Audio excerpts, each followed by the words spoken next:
cyakoze bro, abantu cyakoze, reka mbabwize ukuri, abantu mugira n'umutima pe. Uyu muntu uri usigaye wiratana, reka data ngo wabonye umuntu urenze mu buzima bwawe, ngo wabonye umukunzi uruta abandi bose. Umva, nushaka umuturatire nta kibazo kuri social media na he, gusa nashaka kwibutsa ko uwo muntu uri kwiratana ni umu ex w'umuntu.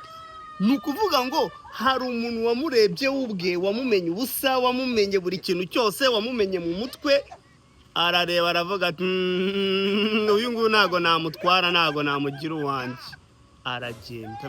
Naho wowe uri hano kuri social media, reka data uri kumuturatira ngo niwe byose byawe, yewe ngo utamufite ntiwabaho, yewe ngo wamushatse ngo ruta abandi bose ku isi.